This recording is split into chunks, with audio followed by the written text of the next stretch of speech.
cells that has your gene of interest in it. From that, you usually go for a single cell cloning. And from single cell cloning, you isolate a clone or recombinant cell line that has a good productivity and the required quality of protein that you need. So this is an overall process of recombinant cell line development. But we start with transfection. So what are the different types of transfection that are possible? One is stable transfection, which is commonly used in recombinant cell line development in biopharmaceutical industries, where the DNA of interest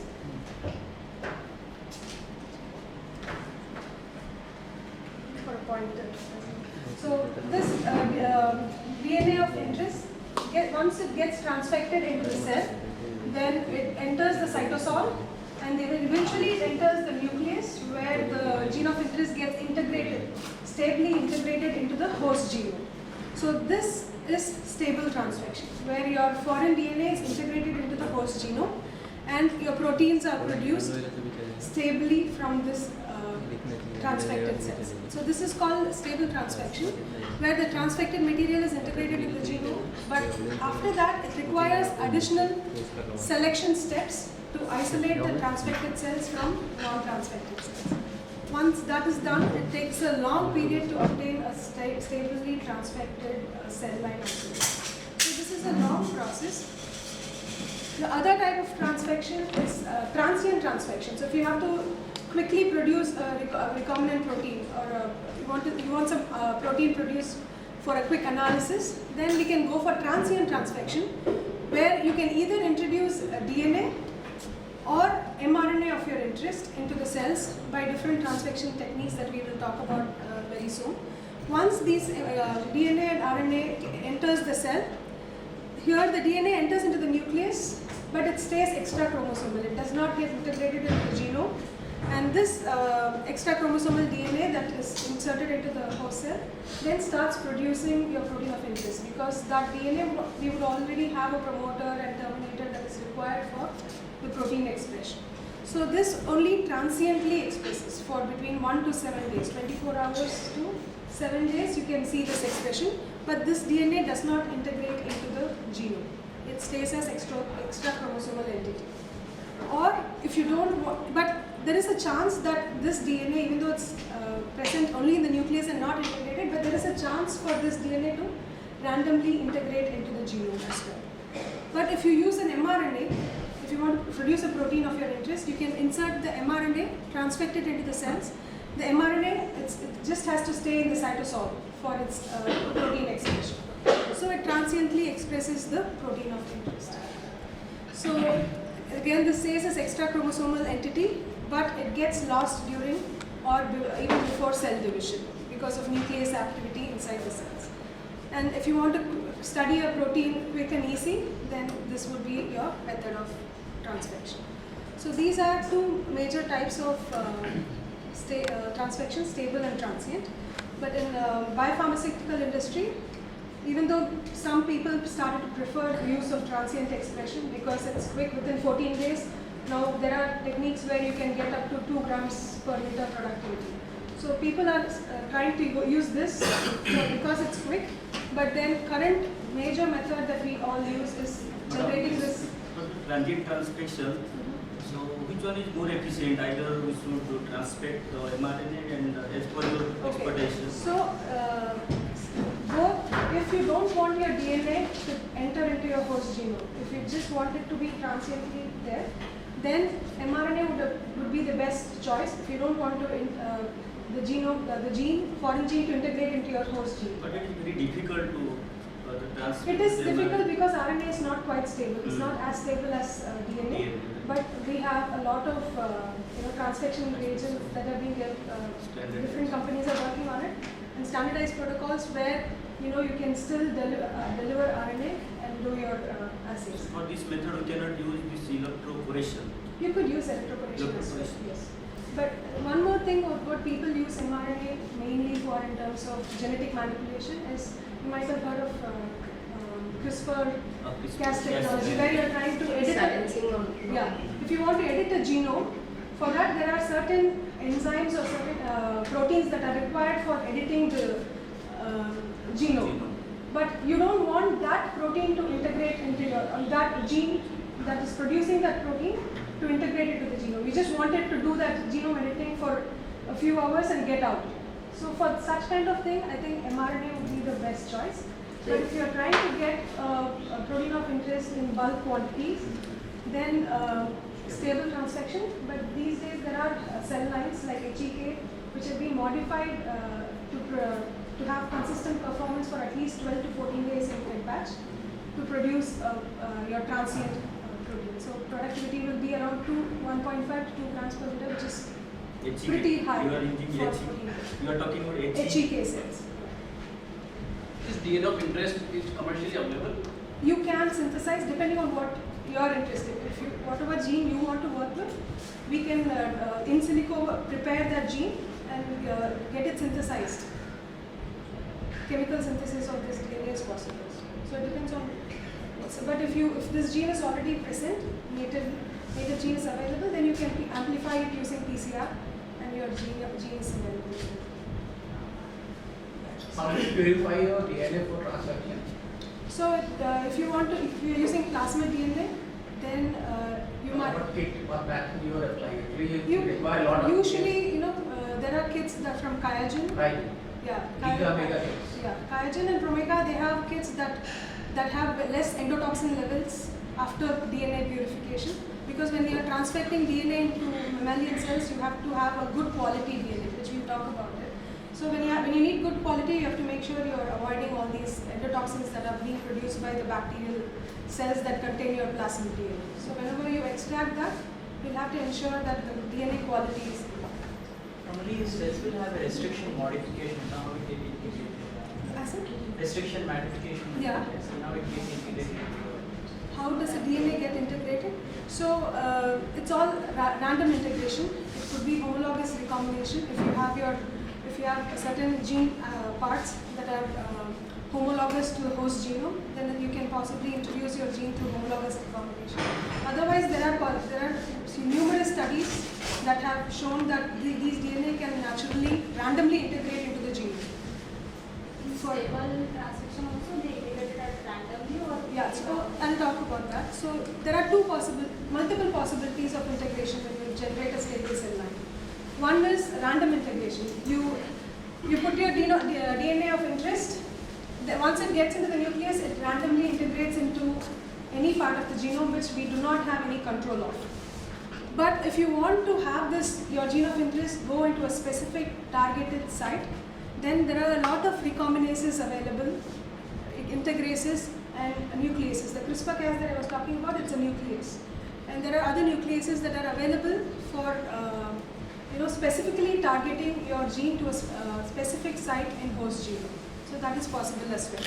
And there is something called semi-targeted integration. There are multiple interesting studies that have come out in the past 8 to 9 years, where transposases, you might have heard of transposon, which is jumping genes, right?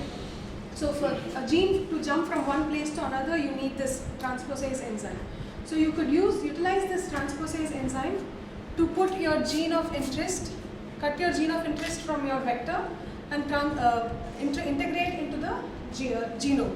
But this, I'm calling it semi-targeted because you cannot specifically target to an exact site that you want to target, but these transposases have shown to have ability to target into euchromatin regions that are good for protein expression. So that transposases have the ability to target into such places. So we call this semi-targeted because at the end of the day, for people who work with large-scale productivity of proteins, we need the gene to integrate into a genome where there is scope for overexpression of the protein. So these are the three possibilities in stable transfection. When you transfect the DNA, these are three possibilities. But if you do not want the DNA to integrate into the genome, you just want to see the effect of that protein expression, then transient expression is the way to go. Transient transfection is the way to go. it is more reliable method. Reliable. Random integration, which integration is more Reliable would be specific integration because you know exactly what region it will enter and you know what to expect after that. But But if you are looking for, if you do not have that kind of expertise with you, you could still use random identification, which is easier, but it's time consuming because of the selection methods that are involved.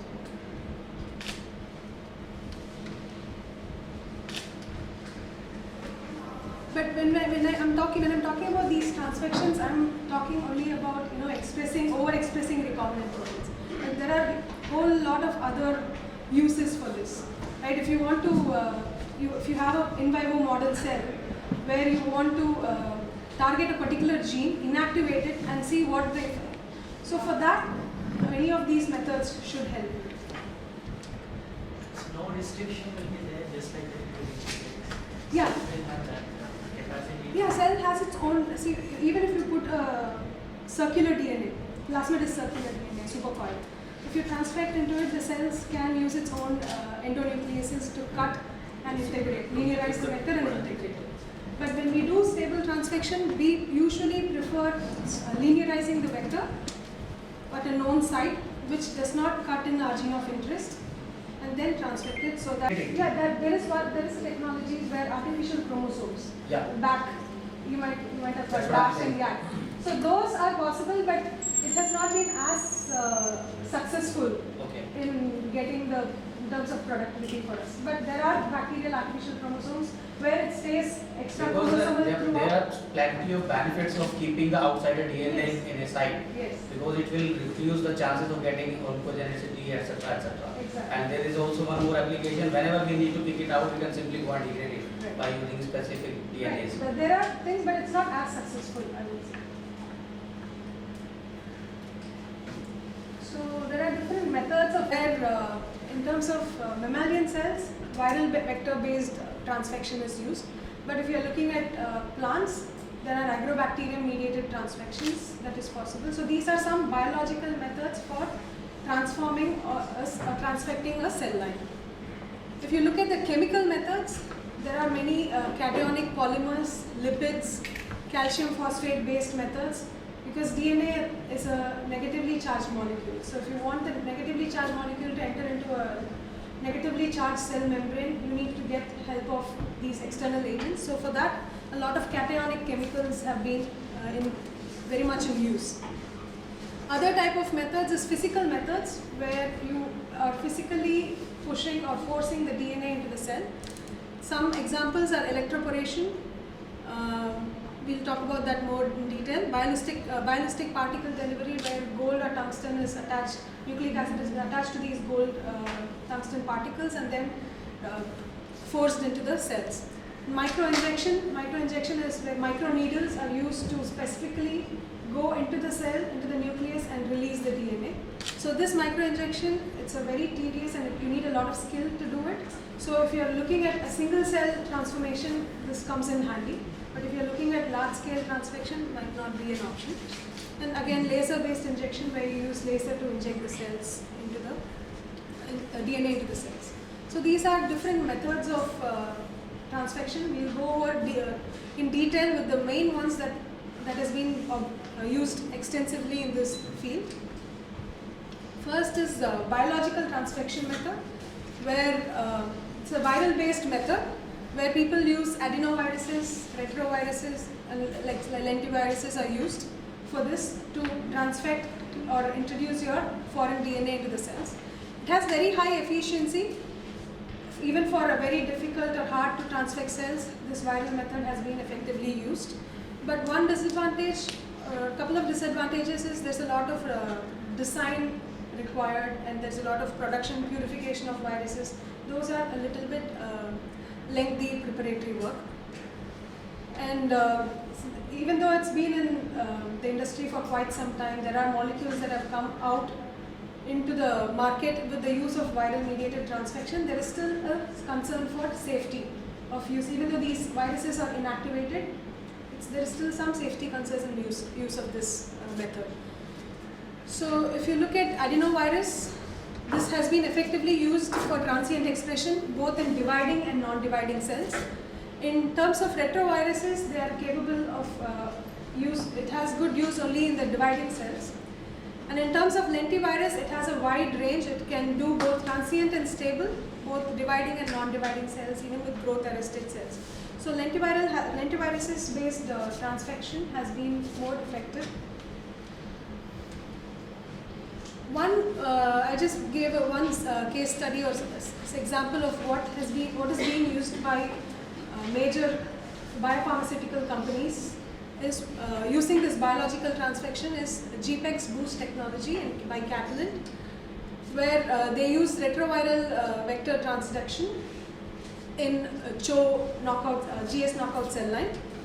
So if you look at that, first the DNA construct is generated, and then retrovector is produced at large scale, and then the retrovector is then transfected into the host cell, where it gets internalized into the cell containing your gene of your transgene RNA, and then once it gets endocytosed into the cell, then the RNA, which is RNA of our interest, gets converted into cDNA using reverse transcriptase, and the cDNA is then integrated into the host genome with the help of integrase enzyme.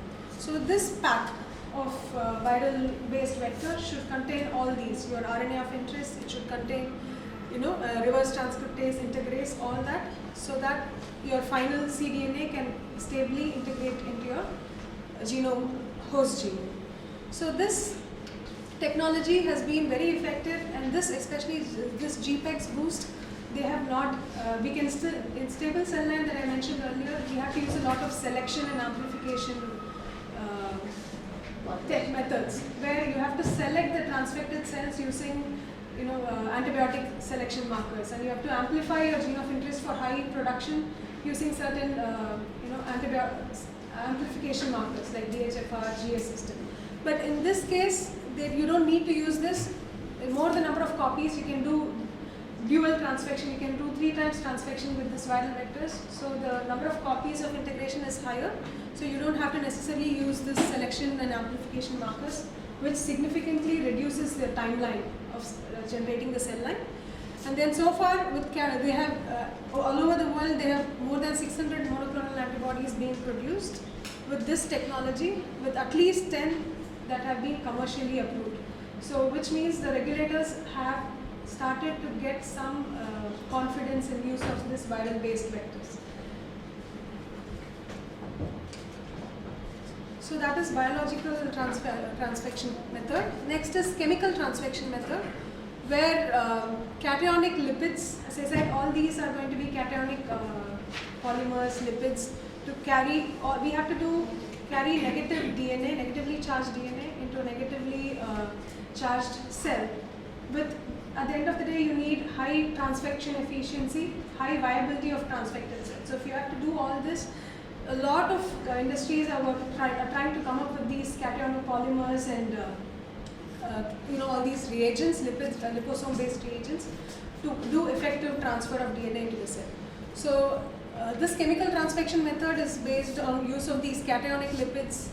PEI is also efficiently used in transient expression, and calcium phosphate based methods. So what happens here is the positively charged chemicals, whether it's a lipid or calcium phosphate or PEI, these positively charged chemicals, it forms complexes.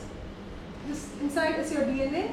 This positively charged molecules forms complexes where it's surrounded by positive charge. The DNA is surrounded by positive charge, which is then endocytosed through endocytosis, it enters the cell. And once it enters the cell, before it can go into lysosome-based degradation, part of the DNA at least gets released from this endosomes, enters into the genome, nucleus, which then integrates into the gene. So this is the overall mechanism of action with whenever chemical-based transfection is used. The exact mechanism of how this nucleus enters, it could be passive entry to the nucleus, or it could, if you have a nuclear localization signal in your DNA, then it can actively enter your nucleus too. But this is not a very well studied, how it actually enters, it's not very well studied. But this is a very commonly, very effectively used method for transfection in mammalian cells, but it's largely dependent on the ratio of DNA to the chemical that you are using. So whenever you start transfection, you have to spend enough time at the beginning to optimize this ratio of DNA to chemical, which effectively sends the DNA, efficiently sends your DNA into the cells. At the same time, the viability of the cells are not because of use of these chemicals. So that optimization is required for these chemically transfection methods. This is not used commercially, right? It is used. It is Yeah, also- this is the most commonly, this and electroporation are the most commonly used. So one technology, like one example of this is lipofectamine. This lipofectamine is based from Thermo Fisher. So they have been for over years, they have been identifying these liposuction based transfection techniques. So out of that, the three top that they came up with was lipofectamine LTX 2000, and then most recent is lipofectamine 3000. So if you look at the transfection efficiency, of these three, you can notice that with low dose, you are able to get very high transfection efficiency with lipofectamine 3000. That's the most recently developed lipofectamine from Thermo Fisher. Again, whenever we don't work with a single cell line. Different groups work with different cell lines. Some are hard to transfect, some are easy to transfect.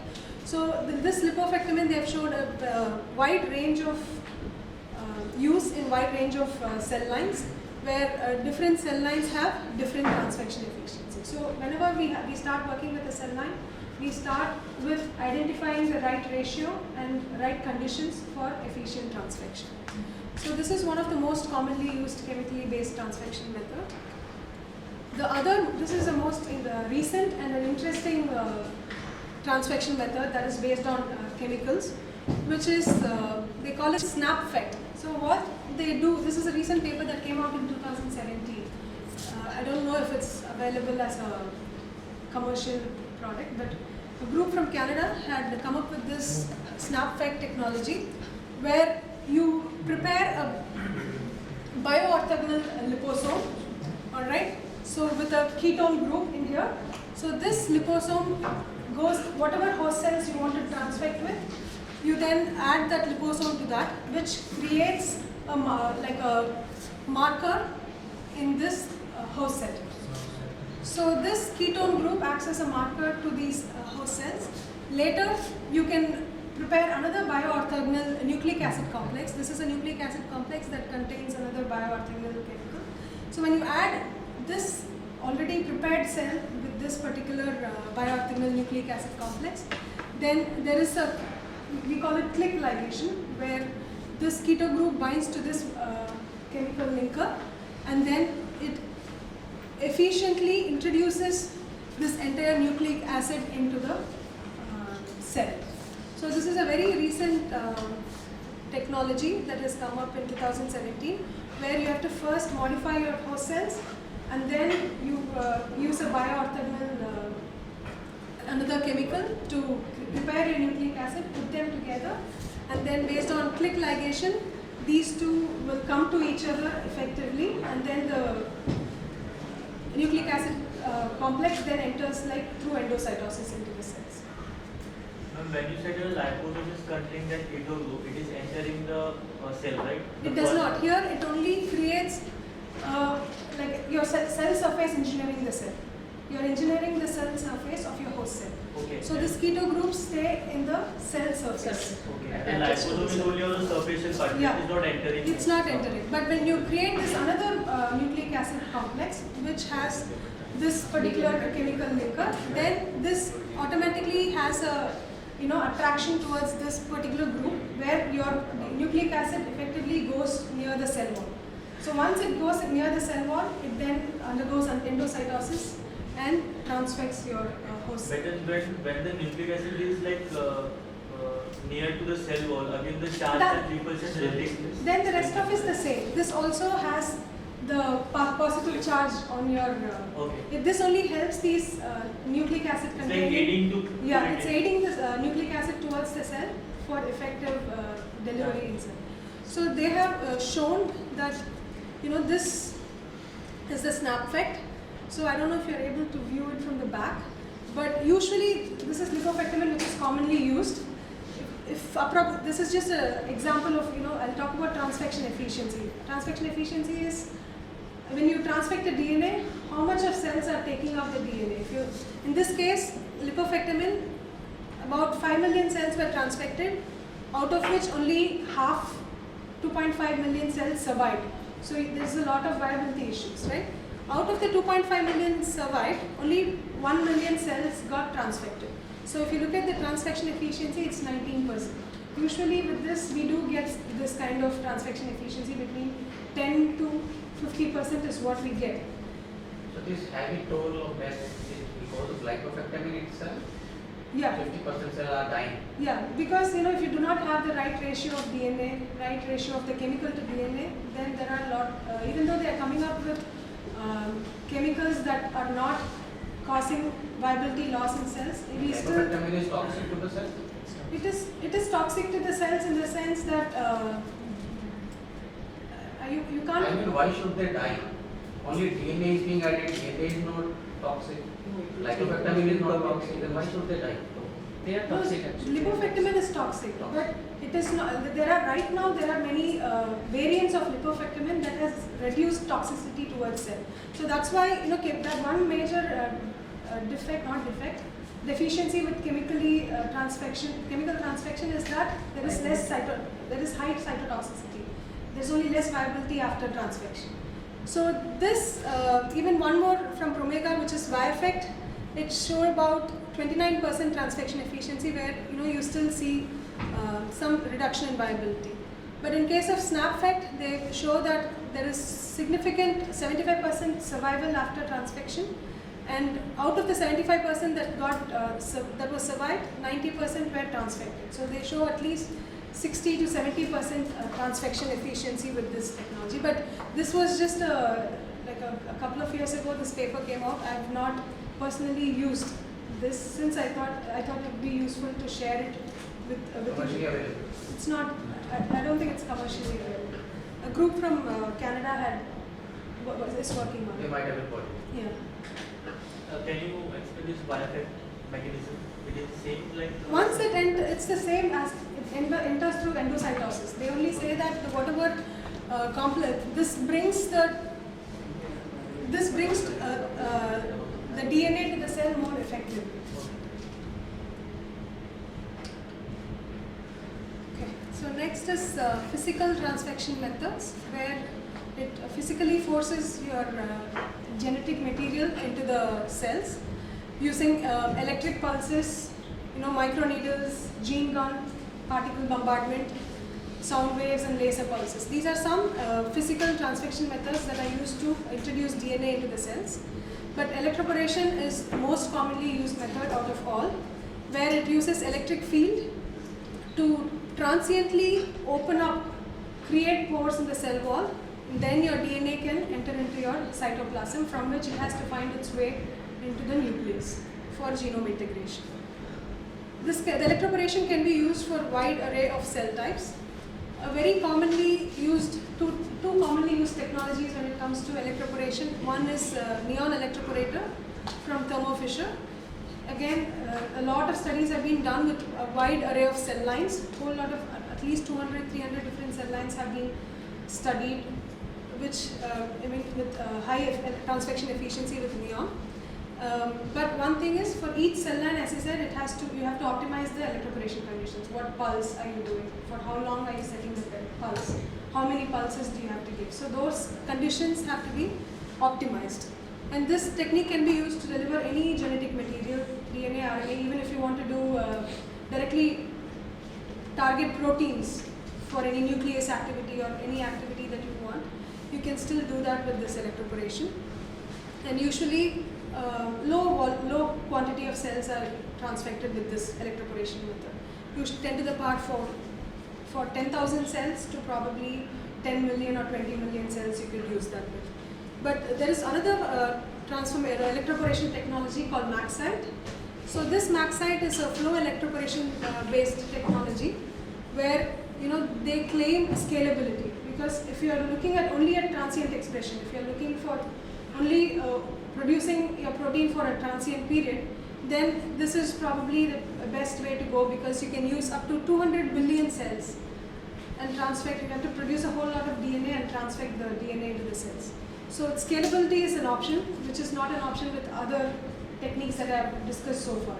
So this is one place where you can utilize this for transient expression. The other thing that you can use for transient expression is the viral based method that I was talking about. And then again, this MaxCyte have been used with wide array, including the difficult to transfect cells like primary cells and stem cells. These can be used for CAR-T technologies. Yeah, you can use for that. The another one, which is a similar technology, is nucleofection. Here it's electroporation. You are putting electric pulse to create the pores, temporary pores on the cell wall for the DNA to enter. But this technology from Amexa in 2001 and then Lonza, they say that it's a combination of electroporation and certain buffer composition, which will target your DNA directly into the nucleus. Because in case of this electroporation, where only electric pulse is given, the DNA gets into the cytoplasm and then it has to find its own way into the nucleus, before which your DNA can degrade. So it's not as efficient. So this nucleofection technology by Amexa and Lonza, they have certain components put together, a combination of electroporation and certain chemicals put together, which will directly target your DNA into the nucleus. So independent, if your cells are not dividing cells, you can still use it because your DNA is already entered into the nucleus. So independent of the cell proliferation capabilities, whether it's dividing or non-dividing, you can still transfect your DNA. This is called nucleofection because it directly enters the nucleus. Again, it can be used between 10,000 to 100 or 200,000 million cells. So if you compare all these electroporation technologies, we talked about Amexa's nucleofection, neon transfection, MaxCyte, which is usually for high scalability, high volume transfections.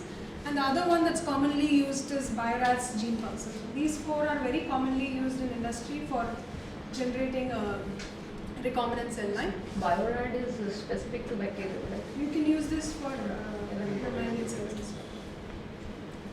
So the difference is that when it comes to transfection efficiency, all these are very good. Just that nucleofection has the high, they claim that they give very high efficiency when compared to all these three. But the problem with nucleofection is they do not have very high viability after this transfection. So that is one disadvantage. But otherwise, all these are very efficient techniques, physical electroporation techniques that are available for transfection. So now that we talked about different types, what are the different methods? So what are the different factors that could affect a transfection?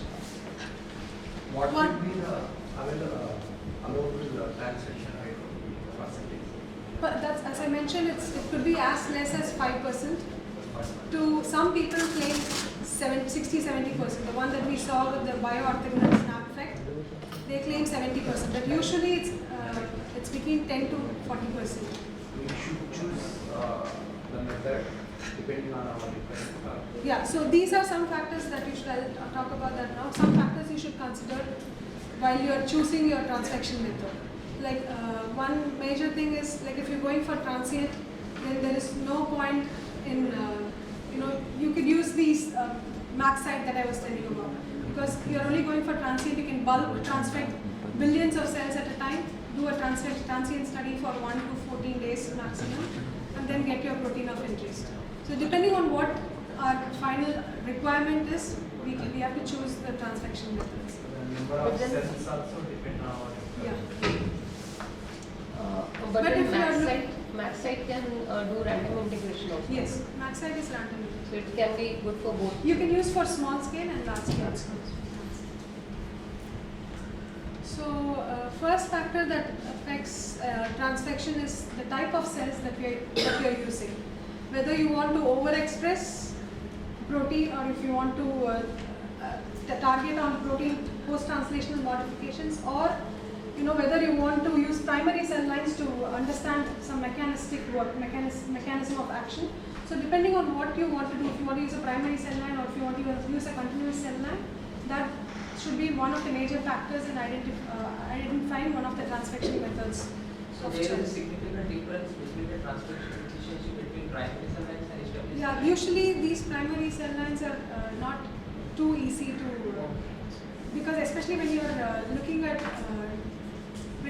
dividing, we do not understand the mechanism of action, mechanism of how the DNA, foreign DNA enters into the nucleus and targets integrates into the genome. So we don't have much control over that. So what we do is, in most of the techniques, we wait for the cells to divide, where the nucleus opens up, the foreign DNA enters. You use the cells at I'll talk about it, you use the cells at a time of log phase, where the cells are actively dividing. So more chances of your DNA entering into the nucleus and integrates into the genome. But if you want a non-dividing cell, if you want to transfect them, it's a little bit more challenging to that. So based on what cell line you are using, the transfection efficiency will differ significantly. The issue is with the transfection efficiency or survivability of the transfected cells? Both. So next thing that we'll have to focus on is the health of the cells at the time of transfection. What the viability is, how confluent can it be when you are using an adherent cell line. So whenever we are looking at transfecting a cell with your DNA of interest, these cells might come from a cell bank, stored cell bank, cryopreserved cell bank. So you at least, after revival, you at least go through 3 to 4 passages and ensure the cells are actively dividing. Once you ensure that in 3 to 4 passages, only then you can, make sure the cells are ready for transfection. If you revive and immediately do it, probably the cells are not revived completely, they are not ready for transfection yet. So that cell health is important. And whenever we do transfection, we should always make sure the viability of cells is over 90 or 95%. Anything less than that, we know how much the viability loss is after the transfection. So we need to have as healthy cell as possible at the time of transfection. And cells should be in log phase. Whenever we do the passages also after revival, we'll have to ensure that the cells are not gone to stationary phase. Every time when it's at early or mid log phase, you keep passaging them so that the cells are healthy enough for transfection. And then we should use it, of course we will use it in biosafety cabinets where any other contamination, biological contamination, which might affect the cell health should be avoided, like mycoplasma or any viral, inadvertent viral contamination. All those things should be taken care of. And if you're using an adherent cell line, we should not be using fully confluent cells. So whenever you're using adherent cell line, you at least the day before transfection, you seed them fresh so that it's not 50 to 70% confluency is good enough for transfection. Fully confluent cells, or when it goes to stationary phase, they are not ready, good enough for transfection. The third thing is what kind of media that we are using. That also matters. These reagents might be too good for a cell line, but the media components, whatever media that we grow these cells in, those components might interfere with the transfection method that we are using. So we'll have to take care of what method. So usually what we do is for a particular cell line and media, we use, scout all published resources, public sources where, from papers and articles, you look for that information and get that. If we don't have, it's a new cell line or if it's something new that we are working on, then we'll have to determine it by doing a lot of experiments empirically. So that is always by trial and error basis. And presence of serum in that media, it sometimes enhances the transfection, but when you are using liposomes and all that stuff, serum might inhibit the transfection. And the other problem with serum is when you are using serum in your media, every lot is different. So you'll have to avoid that lot to lot variation. Some lot might have worked fine, then we stick with that lot throughout.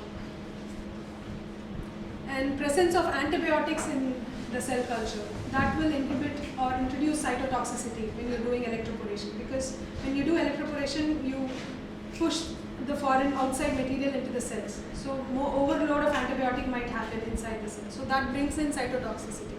So we should avoid using antibiotics at the time of transfection or even a passage or two before transfection. And it can be added probably post-transfection, once 24 to 48 hours post-transfection it can be added back. The next factor that influences transfection is what kind of molecules are we introducing. You know, the size of your DNA. It's a 10 kb vector or a 100 kb vector. It's a 5 kb DNA or 100 kb DNA. Size of DNA matters, so does the topology of DNA. Well, like as I said, if you are doing stable transfection, it's suggested that we use completely linearized DNA, so that your DNA can effectively integrate into the genome. But if you're using a supercoiled circular DNA, the transfection inside the cells, the efficiency is higher, but integration efficiency is not so much. So you have to optimize that. And whether you're using a DNA, RNA or protein, what you're using for transfection also matters on how the transfection efficiency is going to be. And the final thing is, as we had discussed earlier, the quality of DNA that we are using. Always a minimum 1.7, 260 to 80 ratio, 1.7 to 1.9, and you have to use a DNA preparation kit or however you're preparing, you have to avoid endotoxin contamination from the bacterial cells that you're extracting the DNA from. So these are few things that we have to focus on for the molecules that we're using to transfect the DNA. For biopharma production, serum is not. Serum we try to avoid as much as possible. So at the time of transfection also we have to take care that serum should not be.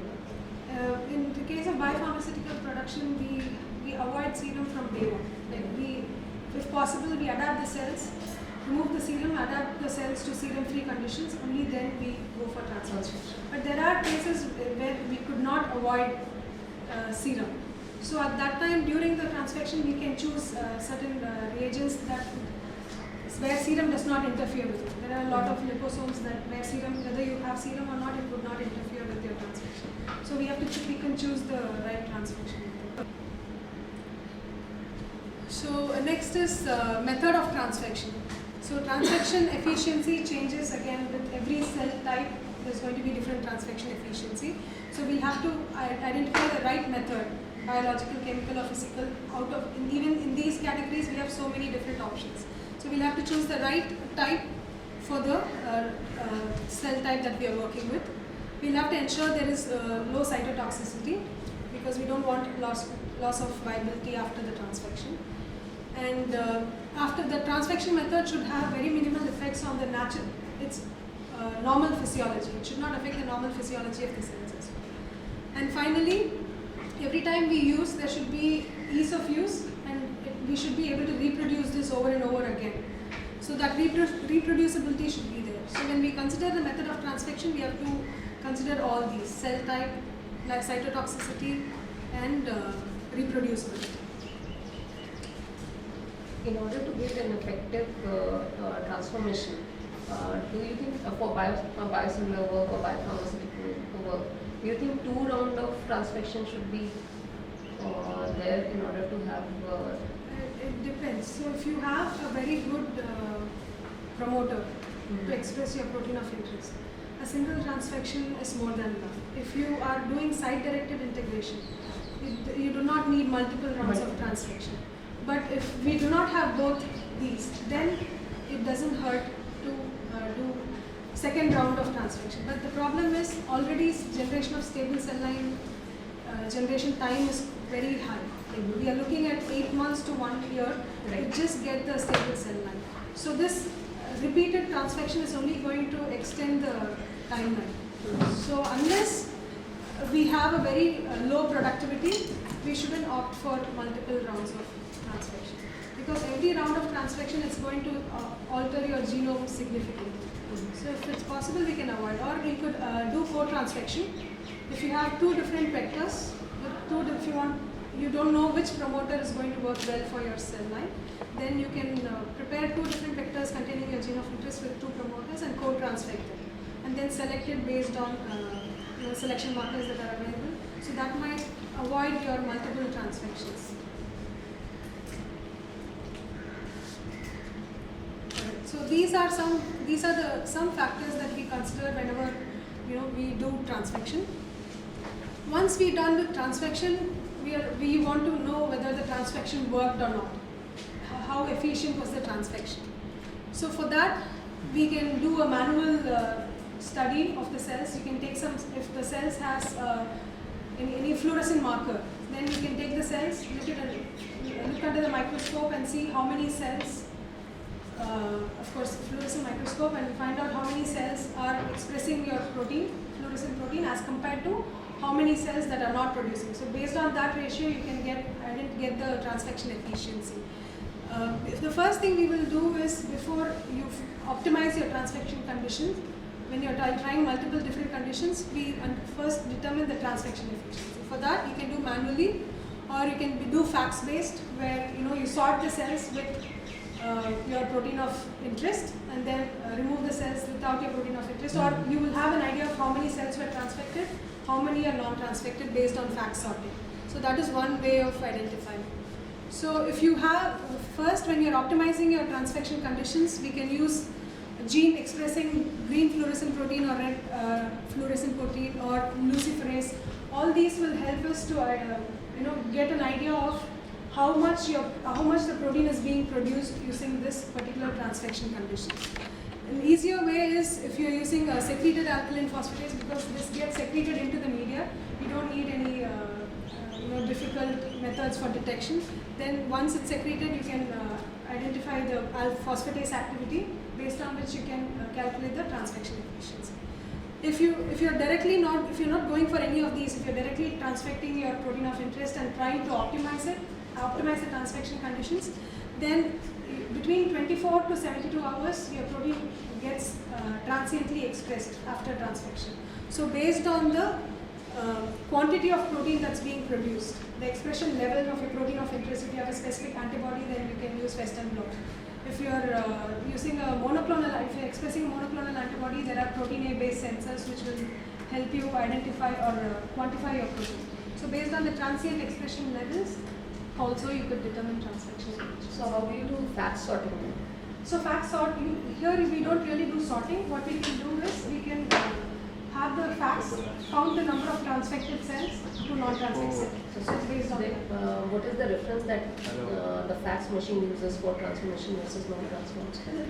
If you're using a green fluorescent protein, it can But for biopharmaceutical, we so are for not- biopharmaceutical, depending on your protein of interest, you can you can add antibodies specific to your antibody. Whatever your protein of interest, you can add specific antibody that is fluorescent tagged. And then based on the fluorescence from the tag, you can quantify which cells are expressing this protein and which cells are not expressing. And then you will be able to get a... will antibody be on the cell surface marker or It something? depends, yeah. So mostly when in biopharmaceutical industry, we try and secrete out our protein of interest. Right. So during the secretion, the cells have to go through the membrane. So there will be so it will not be a direct estimation of your expression levels, but whatever protein is trying to secrete, it will first go through the cell membrane. So you catch that cell membrane protein and then bind it with your antibody to that has a fluorescent tag. So that will give an indirect estimate of how the cells are producing your gene of Can interest. we do it that way that we tag GFP along with the protein itself and then? Yeah, that's the first thing that I was saying. You can have a green fluorescent protein and you can directly tag it. If you do not have the tag, if you don't want the tag, then you can have an antibody specific to your protein of interest, and that antibody should be tagged with a fluorescent marker, which could be. So I'm saying that if a molecule is producing the antibody, if the cell is producing the antibody, and if I have the target protein, that can be tagged with the GFP and then used for Yeah, FACS. yeah, that would be.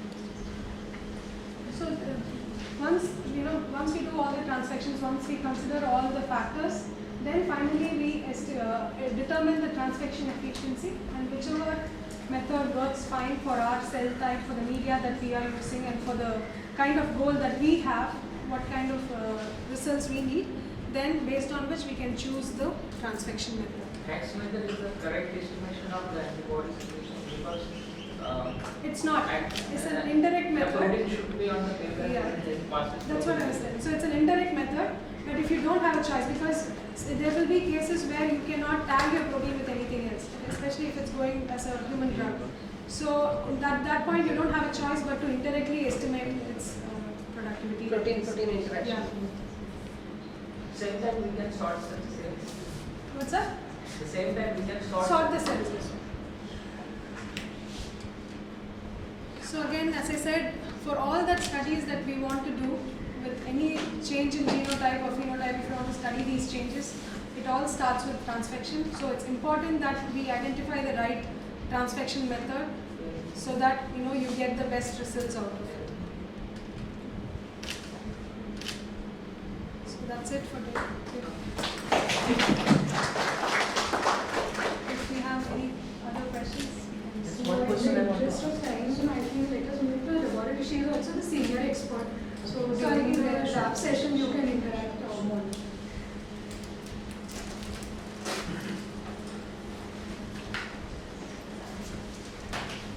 I hope we all have learned a lesson token of appreciation.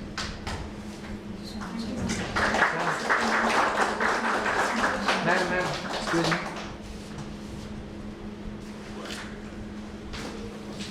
So,